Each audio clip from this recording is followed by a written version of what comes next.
Y. You, the letter Y is you. The C is can't. The A, you can't have a single thing.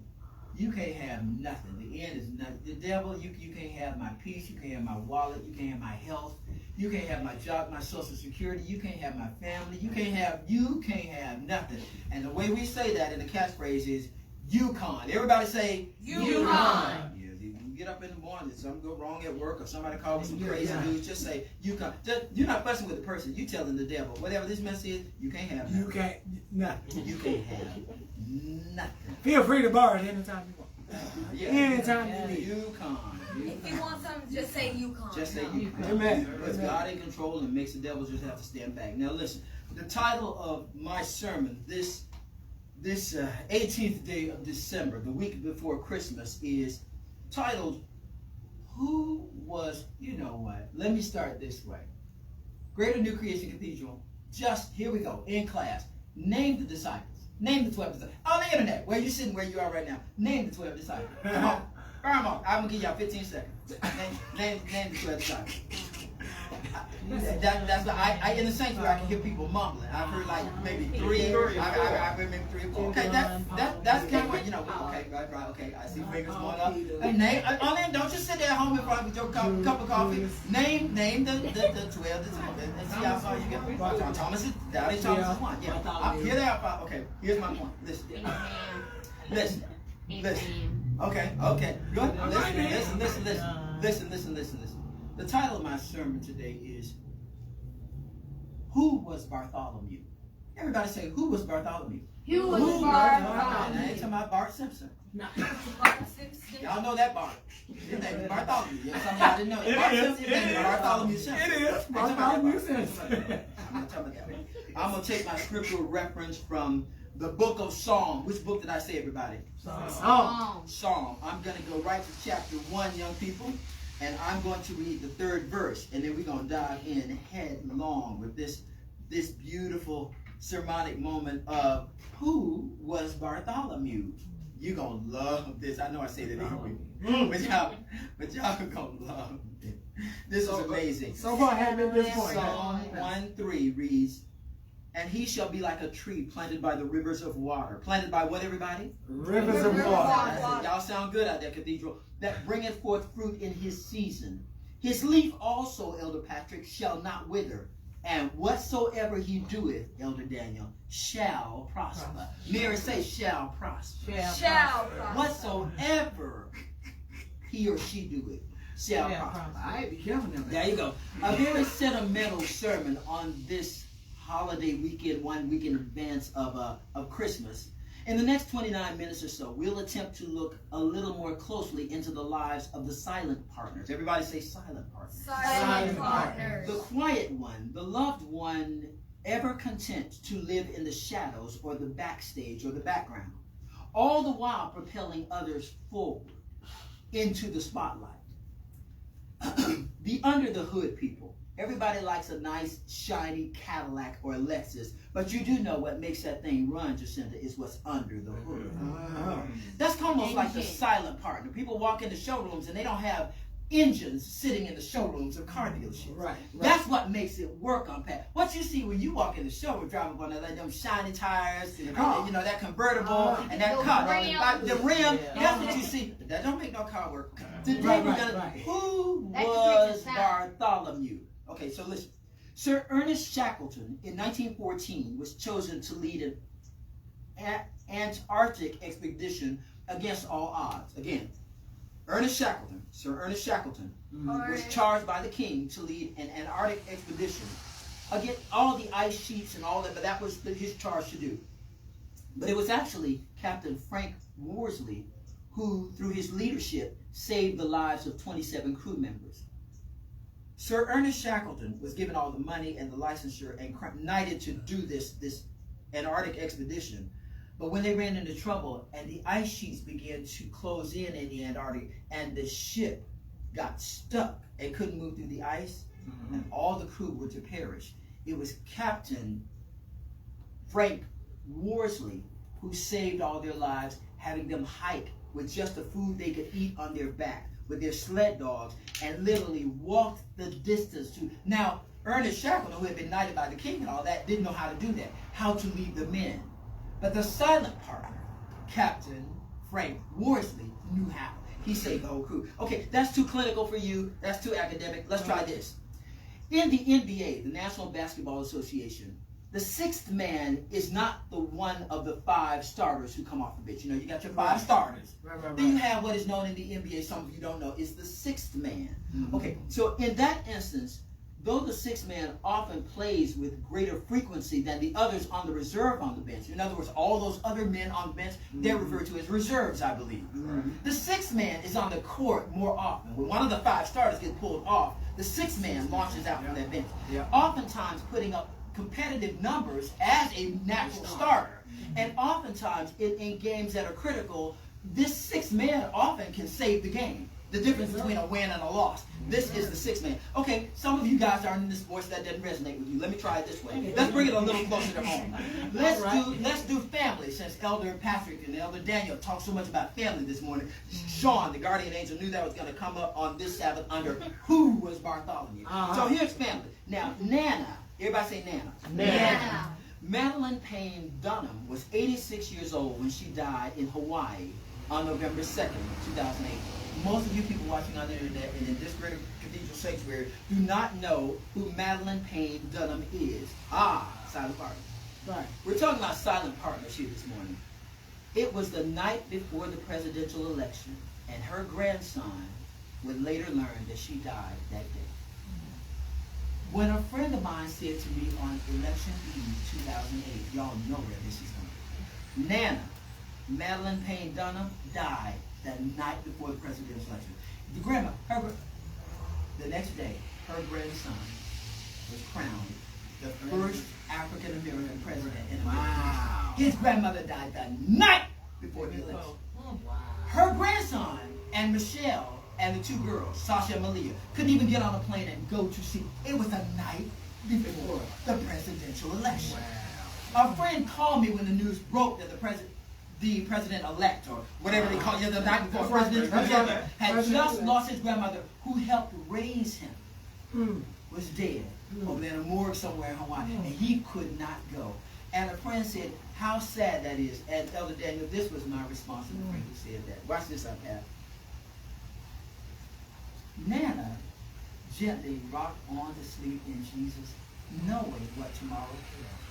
She didn't feel any need to stay up, hang on. Somebody trying to put her on the bed, put her on the plane to fly over for the presidential dinner, you know, with the inauguration and all that. Nana, she wasn't going to hang on from November the 2nd to January the 5th when they were going to have all the stuff. All that. She would love it.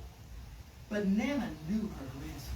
She raised him. Yeah. And right on the eve of election, I imagine that a silent part. Who was Bartholomew? Silent part in the background. I imagine Nana said to the death angel, I'm ready. He got that boy gonna be fine. He got this. He gonna be just fine. Yes, and Nana just went on to sleep. And so Nana here becomes a silent partner, like Frank Worsley with the Antarctic expedition, like the sixth man. Because the sixth man is like you got LeBron James, you got Michael Jordan, you got Steph Curry, these guys can name other players. Who do they have? Shoes, they have tennis shoes, they have sportswear, they got colognes, they do cereal, they do Wheaties, they got endorsements, all that. You know, your sixth man probably ain't getting those kinds of contracts like your Michael Jordans. Yeah, but as critical in terms of the team winning as the Michael Jordan and the Steph Curry. As critical. I'm talking about the sixth man this morning. So here we are in this course about who is Bartholomew. And I began by asking y'all who the 12 disciples were. I never heard anybody, and y'all didn't text message. I see some names in the script on the screen back there on the World Wide Web, but I don't know that I can see Bartholomew. I don't know that anybody see it. Well, don't forget about Bartholomew. Right. But here's the point. Bartholomew was one of the 12 disciples, just like Peter. Just like now, y'all know the devil is the prince of the air. We're having some inclement weather here in Atlanta. I don't know where you all are. When we get getting some inclement weather right now. It's so warm here in the southeast, much warmer than it typically is a week before Christmas. So we're getting some inclement weather this morning, and the prince of the air is the devil, is Lucifer, and he don't want y'all to hear about Bartholomew. Y'all ain't heard about all this, y'all been going to church all these years. He has disciples just like Peter and Andrew, James, John, Matthew, Judas, Thomas, and James the Less. He's a disciple. Andrew, Philip, he's a disciple just like those other guys were. But y'all didn't. Bartholomew was a background guy. He was a sixth man guy. I'm telling you what to do. So Bart was a sixth man. He made the team of the 12.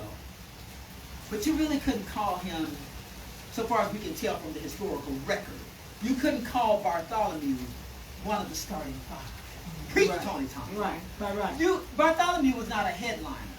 He just wasn't. Okay, so we Cathedral, we're gonna do, y'all can do this at home. We're gonna do call and response to simply. Each time I make a statement or I say something, I want the Cathedral and those at home to say, where was Bart?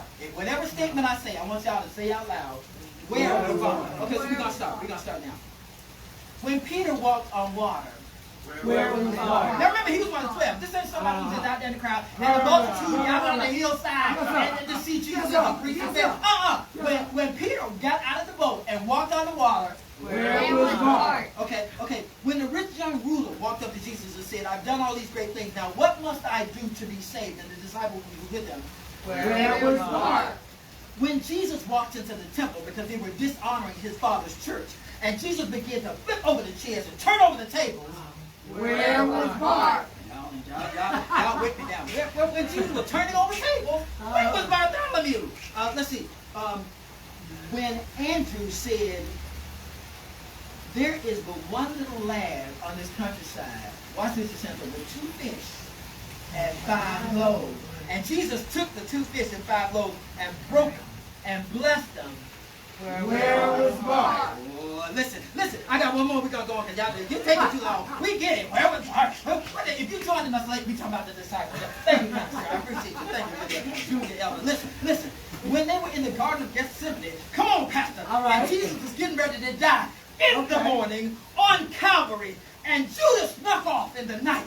When Jesus said, can 2 or 3 of y'all, James and John, just up and pray with me. And Judas snuck off and told the Roman guard, he over here, come get him. Come get Jesus. And got his 30 pieces of silver, I believe the Bible says. When he did that, and then the Roman soldiers showed up with Judas in the dark. And they began to put the handcuffs on Jesus. And Simon Peter drew his sword out of his hand and chopped off the ear of Malchus. Where was Bart? He was one of us. May I submit the clock is ticking. I ain't got but 15 more minutes. You don't preach long enough.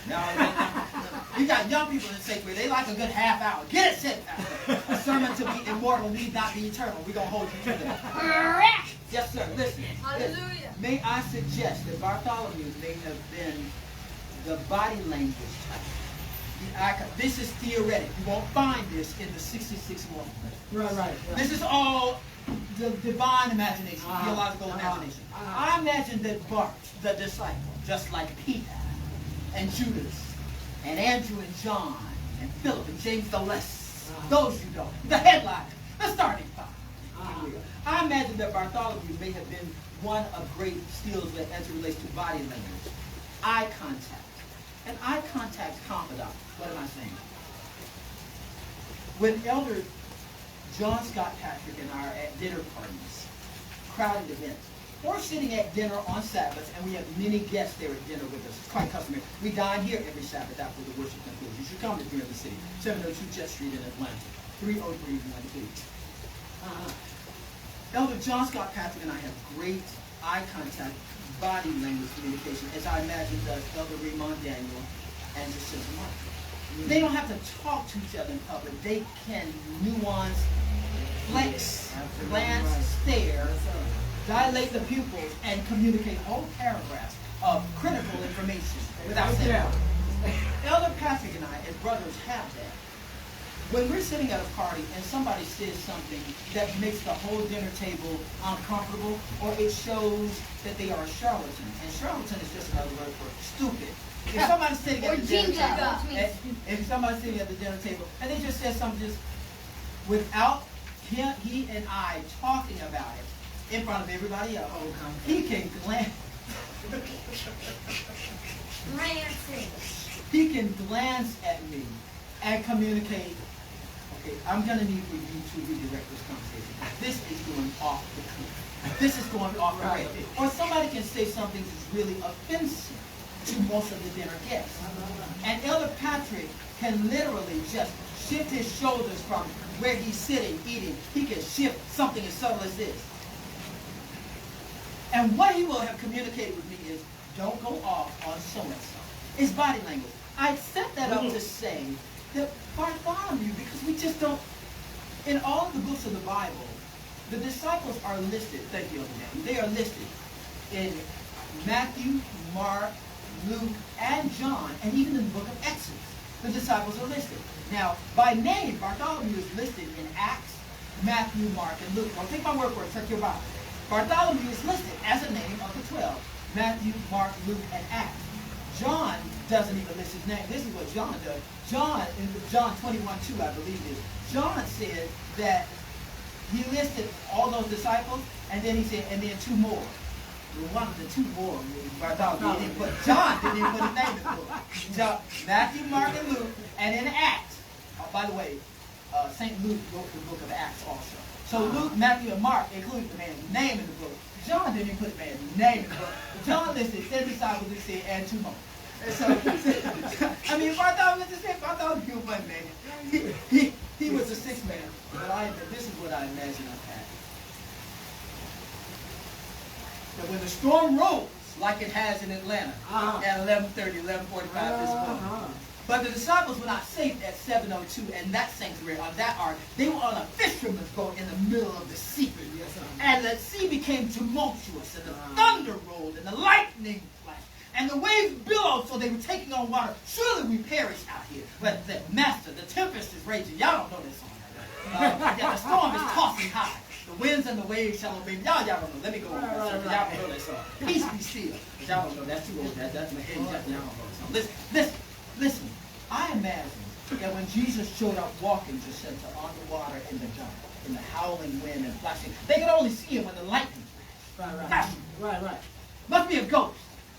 And Jesus said, be not afraid of that. It is I. And Peter said, Simon Peter said, one of the starting five said, if it be you, okay, call me to walk out here on the water just like you walking. I don't believe it's you. If it's you, call me to walk out here on the water. This is what I imagine. That Peter locked eyes with Bartholomew. And while Bartholomew was still wrestling with the mast, trying to get the sail to be right, because we on a ship, and I just can't die here in the middle of this sea. Right. Bartholomew's wrestling, see, that ain't about Bartholomew. Everybody else was scared running. Bartholomew trying to save ship. Because nobody think put that, okay, that's fine. Bartholomew not mad, I need to leave. All right. But I imagine that Bartholomew and Peter locked eyes. And Bartholomew communicated. If it's Jesus, you're going to be fine. But if it ain't him, I got you. If you go out there in that water and that ain't him and you go down, I'm right behind you. And with that, looking at Jesus, but his voice signaled with his, like we don't have any script that says, Bartholomew said, I got a life vest over here, I'm coming by. We don't have anything that says that. And yet he was included in the 12. There was something really critical about this Bartholomew that we just don't have the information on. And yet, he was one of the chosen.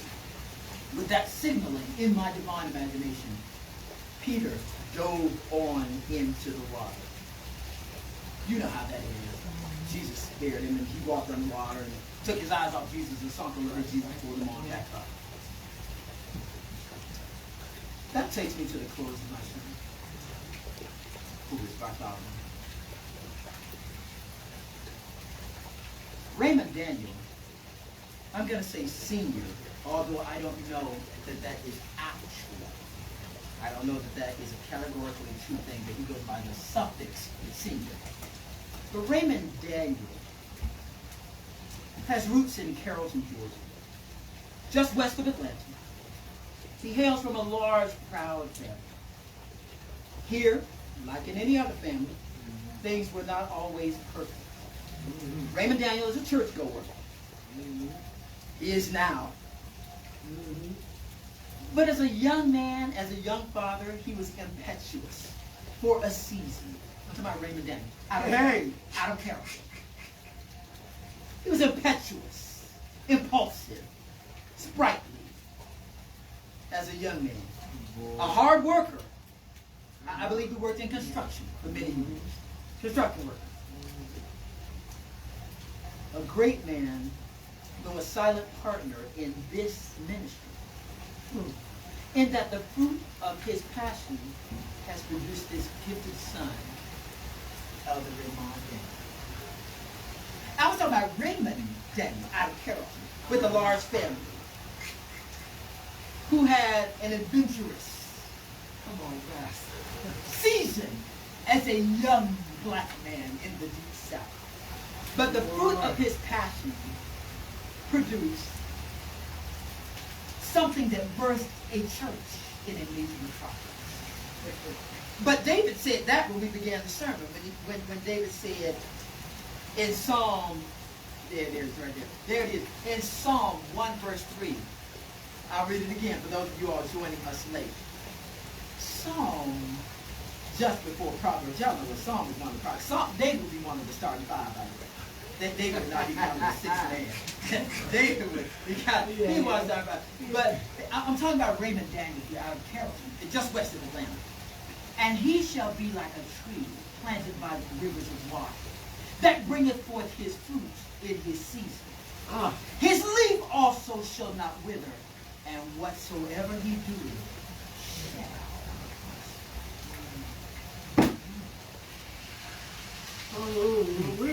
Let's talk about a legend as we move to our close. I got one for you. Johnny Patrick. He was one of my first mentors.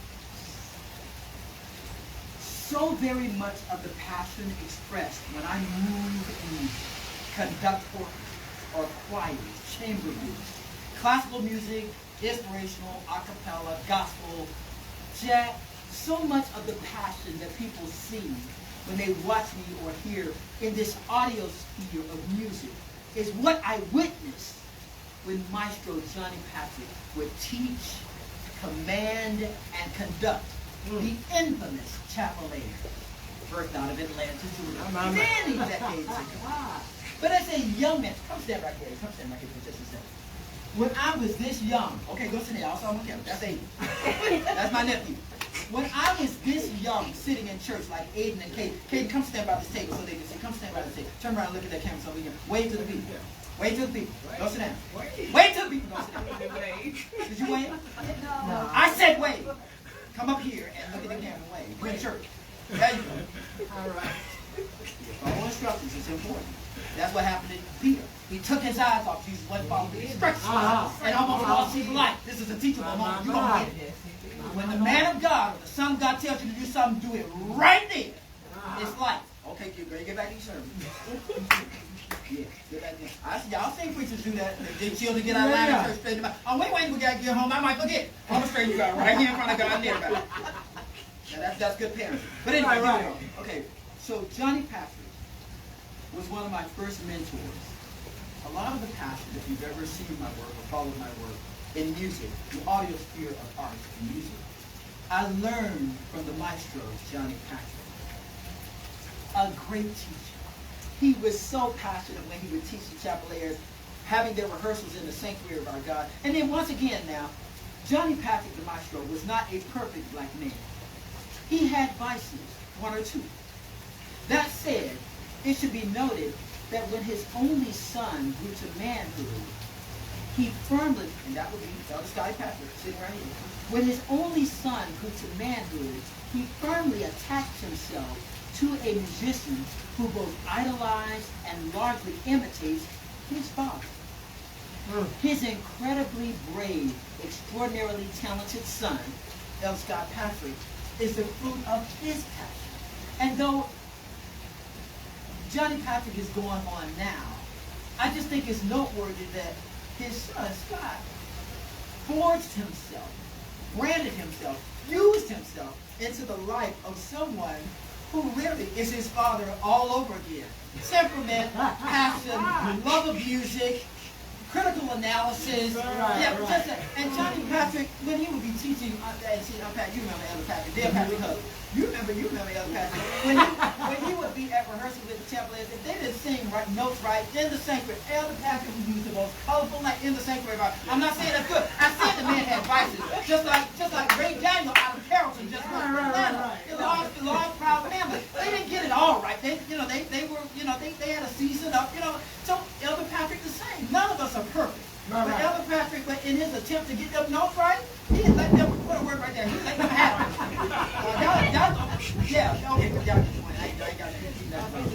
But I don't think it's any small thing that Elder Scott Patrick, even since his father's transition on, has found himself squarely back in the arena in this tight club that Elder Daniel referenced earlier. We call ourselves Avengers.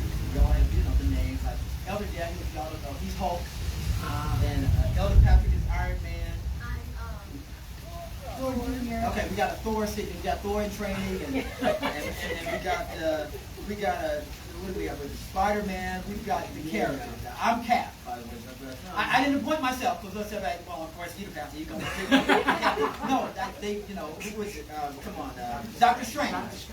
Elder Ike Morrow appointed all the names. So I'm Cap, and he's Dr. Strange, and he is that. And so we're a great club, but this fraternity that we have is something that in show, Elder Patrick's son has attached himself to another musician, so he gets to still have that fire of music and strict accord and that sort of thing. Ministering from the shadows of the background could also be said of the other people here in the sanctuary. They have mothers, they have sisters, they have uncles, they have friends, they have grandmothers who have allowed them to advance. We have an author of a great book in the sanctuary, Sister Jacinta Martin, has authored The Fragmented Soul, a published author.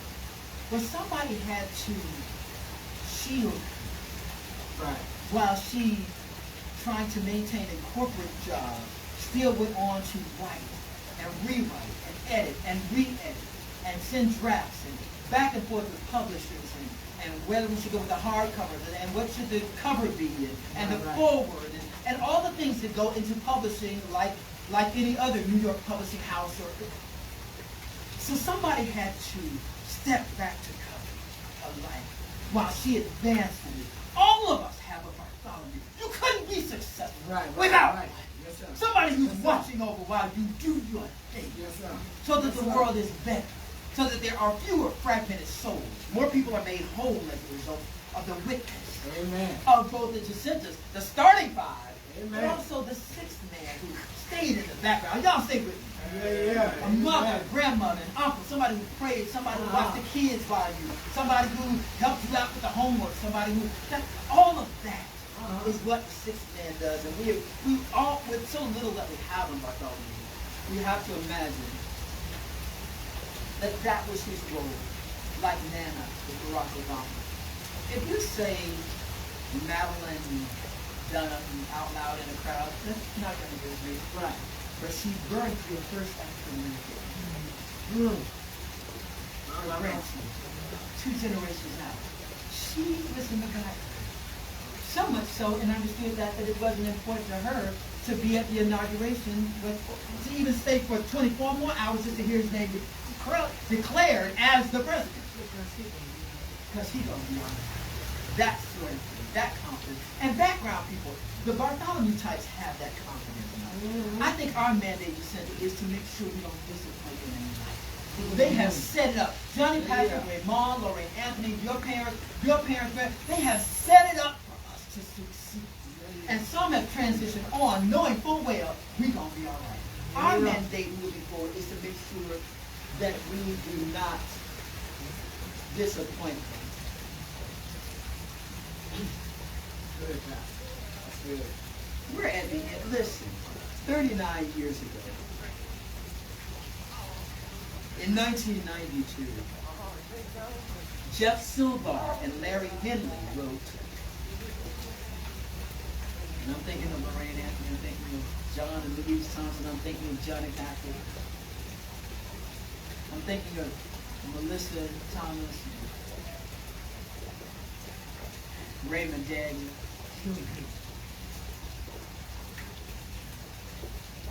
These two men wrote 39 years ago. It must have been cold there in my shadow. To never have sunlight in your face. You were content to let me shine. That's your way.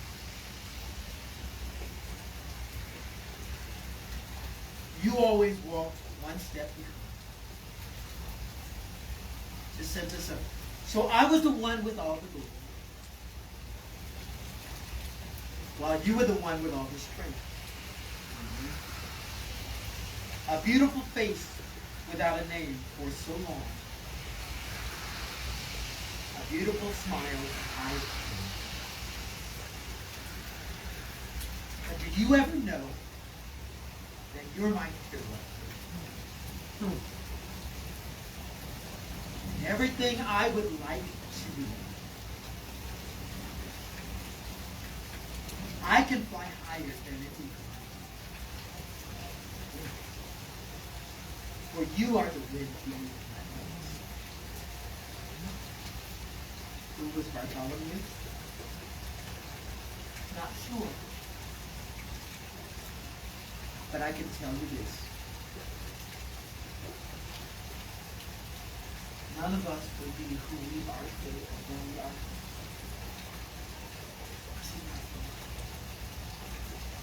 Yeah.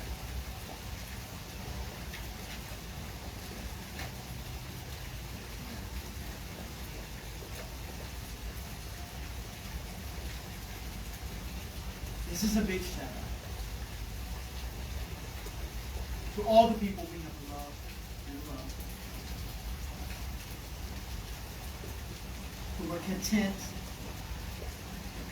to sacrifice money and work 2 jobs, talk about it, work long hours and put up with racial inequalities and unfair job practices for next to no money, so that we could go to school, have a roof over our head, eat 3 square meals every day, shoes to lace up, clothes on our backs. If we think back on the cathedral, we went on a school field trip. That wasn't free. We went on a school trip or 2. When the teacher sent a note on home and said they got to have this kind of jacket, or they got to have this much money, or they got to, you don't know where that came from. Now, I'm not talking to everybody. Some of us come from families of great means, and so this part of who was Bartholomew is not for you. But a parent or a grandparent who worked really hard, long hours, and they never came home to you and complained about how unfair it was. What was important to them is that you have the best of it. So far as they could make it happen, and they did. So, while the starting 5 name get called all the time, Jacinta's name is called all the time. She's a published author. Of course, I mean, we got to promote the book. We made their money. Yeah. Amen. Names get called all the time. For the people who never get called up front, they ain't gonna never be asked to lead a song in church.